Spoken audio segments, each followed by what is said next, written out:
ബിസ്മില്ലാഹിർറഹ്മാനിർറഹീം. വളരെ സുപ്രധാനമായ ഒരു വിഷയത്തെ സംബന്ധിച്ചാണ് ഒരല്പം നിങ്ങളുമായി സംസാരിക്കാനുള്ളത്. അല്ലാഹു സുബ്ഹാനഹു വ തആലയുടെ ദാത്തുമായി സിഫാത്തുമായി ബന്ധപ്പെട്ട വിഷയത്തിൽ 3 തരം സമീപനങ്ങൾ എടുക്കുന്ന ആളുകളെ കാണാം. അതിലൊന്ന്,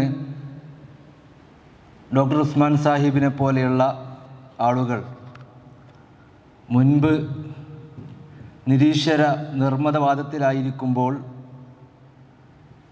എടുത്ത ഒരു നിലപാടാണ്. മുസ്ലിം സമൂഹത്തെ വിളിച്ചു ചേർക്കുകയും ഒരു മനുഷ്യൻ്റെ രൂപം വരക്കുകയും നിങ്ങൾ പറയുന്ന അള്ളാഹുവിന് കയ്യുണ്ടോ എന്ന ചോദ്യമുയർത്തുകയും മുസ്ലിമീങ്ങളില്ല എന്ന് പറയുമ്പോൾ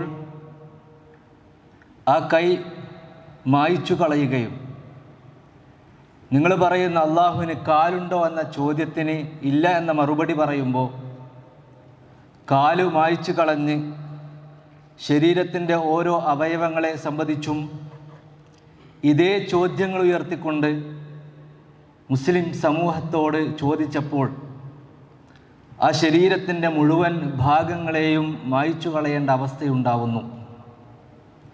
അവസാനം അവർ പരിഹാസത്തോടു കൂടി ചോദിക്കുന്നൊരു ചോദ്യം, എവിടെ നിങ്ങളുടെ അള്ളാഹ്? ഇതാണ്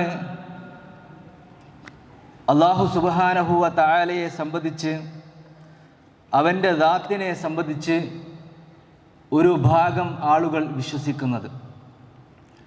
മറ്റൊരു വിഭാഗം ആളുകൾ അള്ളാഹുവിൻ്റെ ദാത്തുമായി ബന്ധപ്പെട്ട വിഷയത്തിൽ സംസാരിക്കാറുള്ളത് അല്ലാഹു സുബ്ഹാനഹു വ തആല റബ്ബിന് വെച്ചു കൊടുത്ത ചില സിഫത്തുകളുണ്ട്. ആ സിഫത്തുകൾ റബ്ബ് സുബ്ഹാനഹു വ തആല എന്താണോ അവതരിപ്പിച്ചത് അതിന് വിപരീതമായി മനുഷ്യർ അവൻ്റെ ചിന്തകൾക്ക് അതീതമായി ചിന്തിക്കുന്നു. പരിശുദ്ധ ഖുർആനിലെ വകല്ലമല്ലാഹു മൂസ തക്ലീമ എന്ന ഒരായത്തുണ്ട്. ആ ആയത്തിനെ അശ്അരിയാക്കൾ വ്യാഖ്യാനിച്ചത് അല്ലാഹു സുബ്ഹാനഹു വ തആല എങ്ങനെയാണ് മനുഷ്യനോട് സംസാരിക്കുക, അതുകൊണ്ട് റബ്ബ് അള്ളാഹു മനുഷ്യനോട് സംസാരിക്കരുത്, അത് മൂസ അലൈഹിസ്സലാത്തു വസ്സലാം അള്ളാഹുവിനോട് സംസാരിക്കട്ടെ എന്ന രൂപത്തിൽ വ്യാഖ്യാനിക്കുകയും വകല്ലമല്ലാഹു എന്ന് പറയേണ്ടിടത്ത് വകല്ലമല്ലാഹ എന്ന് പറയുകയും ആ പരിശുദ്ധ ഖുർആനിൻ്റെ ആയത്തിനെ തന്നെ ദുർവ്യാഖ്യാനം ചെയ്ത് മൂസ നബി അലൈഹിസ്സലാത്തു വസ്സലാം അള്ളാഹുവിനോട് സംസാരിച്ചു എന്ന് എഴുതി ചേർക്കുകയും ചെയ്തു. ഇതാണ് മറ്റൊരു വിഭാഗം. മറ്റൊരു വിഭാഗം അല്ലാഹു സുബ്ഹാനഹു വ തആലയുടെ ദാത്തിനെ സംബന്ധിച്ച് പറഞ്ഞിട്ടുള്ളത് മനുഷ്യൻ്റെ ബുദ്ധികൾക്ക്, മനുഷ്യൻ്റെ ചിന്തകൾക്ക് അതീതമായിട്ട് വേണം അള്ളാഹുവിൻ്റെ ദാത്തിനെ വിശേഷിപ്പിക്കാൻ. അല്ലാഹു സുബ്ഹാനഹു വ തആല അള്ളാഹുവിന് കൈയുണ്ടെന്ന് പറഞ്ഞിട്ടുണ്ട്. ഹബീബായ നബി സല്ലല്ലാഹു അലൈഹി വസല്ലം ഒരു ഹദീസിലൂടെ വിശദീകരിച്ചത് ഇന്നല്ലാഹ അസ്സ വജൽ യബ്സുതു യദഹു ബില്ലൈൽ, റബ്ബിൻ്റെ കൈ നീട്ടുന്നു എന്ന് പറയുന്നുണ്ട്.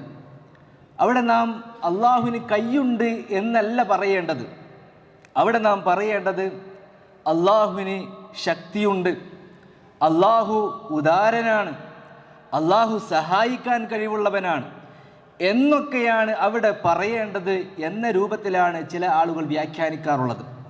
എന്നാൽ അഹ്ലുസുന്നയുടെ നിലപാട് എന്താണ്? അതാണ് ഈ പള്ളിയിൽ ഒരുമിച്ച് കൂടിയിരിക്കുന്ന മുഴുവൻ ആളുകളും പഠിക്കേണ്ടത്. അല്ലാഹു സുബ്ഹാനഹു വ തആല എന്താണോ റബ്ബിനെക്കുറിച്ച് പഠിപ്പിച്ചു തന്നത് അത് അതുപോലെ വിശ്വസിക്കുക. പരിശുദ്ധ ഖുർആനിൽ അല്ലാഹു സുബ്ഹാനഹു വ തആല റബ്ബിൻ്റെ യദുമായി ബന്ധപ്പെട്ട് വിശദീകരിച്ചിട്ടുണ്ട്. ഇബ്ലീസ് ലഅനത്തുല്ലാഹ്, അവൻ ആദം അലൈഹിസ്സലാത്തു വസ്സലാമയെ സുജൂദ് ചെയ്യാതിരിക്കുമ്പോൾ റബ്ബ് ചോദിക്കുന്ന ഒരു ചോദ്യമുണ്ട്, യാ ഇബ്ലീസ് മാ മനഅക അൻ തസ്ജുദ ലിമാ ഖലഖ്തു ബിയദൈ, എന്താണ് എൻ്റെ കൈ കൊണ്ട് സൃഷ്ടിച്ച ആദമിനെ സുജൂദ് ചെയ്യാൻ നിനക്ക് എന്താണ് തടസ്സം? ഇത് റബ്ബ് ചോദിക്കുകയാണ്. റബ്ബിൻ്റെ യദ് കൊണ്ടാണ് ആദം അലൈഹിസ്സലാത്തു വസ്സലാമയെ സൃഷ്ടിച്ചത് എന്ന് റബ്ബ് കൃത്യമായി വിശദീകരിച്ചിട്ടുണ്ട്. ഹബീബായ നബി സല്ലല്ലാഹു അലൈഹി വസല്ലം പറഞ്ഞു, ഇന്ന ഖുലൂബ ബനി ആദം കുല്ലഹ ബൈന ഇസ്ബഈൻ. അല്ലാഹു സുബ്ഹാനഹു വ തആലക്ക് 2 വിരലുകളുണ്ട്, ഇസ്ബഈൻ വിരലുകളുണ്ട്. ഇത് ഹബീബായ റസൂലുള്ളാഹി സ്വല്ലല്ലാഹു അലൈഹി വസല്ലം അറിയിച്ചതാണ്. റബ്ബിന് വജ്ഹുണ്ട്. അല്ലാഹു സുബ്ഹാനഹു വ തആല സൂറത്തുർ റഹ്മാനിൽ സൂചിപ്പിച്ചത് നമുക്ക് ഏവർക്കും പരിചയമുള്ളതാണ്. വയബ്ഖാ വജ്ഹു റബ്ബിക ദുൽ ജലാലി വൽ ഇക്റാം. റബ്ബിന് വജ്ഹുണ്ട്. പരിശുദ്ധ ഖുർആനിൽ ധാരാളം ആയത്തുകൾ കാണാം അല്ലാഹുവിന് വജ്ഹുണ്ട് എന്ന് പറയുന്നത്. റബ്ബിന് നുസൂലുണ്ട്, ഇറക്കമുണ്ട്. അല്ലാഹു സുബ്ഹാനഹു വ തആല ഇസ്തവ, ഉപവിഷ്ടനാവുന്നുണ്ട്. ഇങ്ങനെ ധാരാളം പദങ്ങൾ റബ്ബുമായി ബന്ധപ്പെട്ട വിഷയത്തിൽ നമുക്ക് പരിശുദ്ധ ഖുർആനിൻ്റെ ആയത്തുകളിലും ഹദീസുകളിലും കൃത്യമായി കാണുവാൻ കഴിയും. ഇവിടെ നാം നമ്മുടെ ബുദ്ധി കൊണ്ടാണ് ആലോചിക്കേണ്ടത് എന്നല്ല പരിശുദ്ധ പ്രമാണം. നമുക്ക് എങ്ങനെയാണ് റബ്ബ് ഇറങ്ങുക, ഏത് രാത്രിയായിരിക്കും റബ്ബ് ഇറങ്ങുക എന്നാണ് നാട്ടിലുള്ള ചില ആളുകൾ അതിസമർത്ഥമായി ചോദിച്ചത്. നമ്മുടെ നാട്ടിൽ രാവിലെയാവുന്നത് അതുപോലെയല്ലല്ലോ അമേരിക്കയിൽ രാവിലെയാവുന്നത്. ഏത് രാത്രിയായിരിക്കും? അമേരിക്കയിലുള്ള രാത്രിയാണോ ഇന്ത്യയിലുള്ള രാത്രിയാണോ റബ്ബ് ഇറങ്ങുക എന്നാണ് ചില ആളുകൾ ചോദിച്ചത്. അത് റബ്ബ് ഇറങ്ങുകയൊന്നുമില്ല, അത് വെറുതെ ഒരു പരാമർശമാണ്, അതൊരു വാചകം മാത്രമാണ് എന്നതാണ് ഈ ആളുകൾ പറഞ്ഞു വെക്കുന്നത്. ഇവിടെ അഹ്ലു സുന്നയുടെ നിലപാടെന്താണ്? മഹാനായ ഷെയ്ഖുൽ ഇസ്ലാം ഇബ്നു തൈമിയ റഹിമഹുമുള്ള സൂചിപ്പിച്ചിട്ടുള്ളത് തരീഖുസ് സലഫ്, സലഫിൻ്റെ നിലപാടെന്താണ്? അല്ലാഹു സുബ്ഹാനഹു വ തആല പരിശുദ്ധ ഖുർആനിൽ അള്ളാഹുവിൻ്റെ ദാത്തുമായി, അള്ളാഹുവിൻ്റെ സിഫാത്തുമായി, അള്ളാഹുവിൻ്റെ അസ്മാഉകളുമായി ബന്ധപ്പെട്ട് ഒരു കാര്യം സൂചിപ്പിച്ചാൽ മിൻ ഗൈരി തഹ്രീഫ്, ആ അർത്ഥത്തിൽ നിന്ന് തെറ്റിപ്പോകുന്നതൊന്നും വിശദീകരിക്കരുത്. വലാ തഅ്തീൽ, ആ പദങ്ങളോട്, ആ ആശയങ്ങളോട് ഒരിക്കലും നിഷേധാത്മകമായ പ്രവർത്തനം അല്ലെങ്കിൽ വിശ്വാസം ഉണ്ടാക്കുവാൻ പാടില്ല. വലാ തക്യീഫ്, അതിന് പ്രത്യേകമായൊരു രൂപം നമ്മൾ കാണുവാൻ പാടില്ല. വലാ തംസീൽ, അതിന് പ്രത്യേകമായൊരു ഉപമ, അത് അങ്ങനെയായിരിക്കും, അത് ഇതുപോലെയായിരിക്കും എന്ന് വിശദീകരിക്കുവാൻ നമുക്ക് ഒരു വകുപ്പുമില്ല. വലാ തഅ്വീൽ, നമുക്ക് വേണ്ടി അള്ളാഹുവിൻ്റെ ദാത്തിനെയോ അള്ളാഹുവിൻ്റെ സിഫാത്തിനെയോ ഒരിക്കലും വ്യാഖ്യാനിച്ചൊപ്പിക്കേണ്ടതില്ല.